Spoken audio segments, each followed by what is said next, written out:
జై తెలంగాణ. మనం చూస్తూ ఉన్నాం, మన రాష్ట్రంలో ముఖ్యమంత్రి గారు పక్క రాష్ట్రాలకు పోయి పెద్ద పెద్ద స్టేట్మెంట్లు ఇవ్వడం, నేను పెద్ద హిట్లర్ని, నేనేదో మార్పు తెచ్చేస్తా, నేను హైడ్రా పెట్టినా, నేను ఇక్కడ పేదవాళ్ళ ఇండ్లు కూలగొట్టినా అని చాలా గర్వంగా ప్రకటిస్తూ ఉన్నారు. ఇది దారుణం. ఇటువంటి నాయకులు ఇంతవరకు తెలంగాణ ఎప్పుడు చూడలేదు.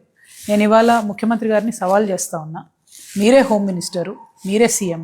ప్రతిరోజు ఒక చిన్న పాప, ప్రతిరోజు ఒక బాబు, ప్రతిరోజు ఒక మహిళ ఏదో ఒక విషాద సంఘటన చూడకుండా తెలంగాణ ఉండలేదు. ఇవాళ ఏ రిపోర్ట్ చూసినా కూడా 5 మంది చిన్నపిల్లల్ని మొలెస్ట్ చేస్తూ ఉన్నారు, చంపేసేటటువంటి ప్రయత్నం చేస్తూ ఉన్నారు. 5 POCSO cases per day or being reported from Telangana. ఖమ్మంలో నేను ఒక చిన్న పాపను చంపేసేటటువంటి ప్రయత్నం, 4th ఫ్లోర్ నుంచి తోసేసేటటువంటి ప్రయత్నం జరిగింది. పట్టపగలే బట్టబయలుగా భయం లేకుండా దారుణాలు జరుగుతున్నాయంటే మీరు అట్టర్ ఫ్లాప్ అయినరు హోంమంత్రి కానీ అర్థం. మహిళల సంగతి ఆలోచించుకున్నట్టయితే మొత్తం సౌత్ ఇండియాలో మనం టాప్ ఉన్నాం. ప్రతిరోజు 67 మంది మహిళల మీద ఏదో రకమైనటువంటి హింస జరుగుతూ ఉంది.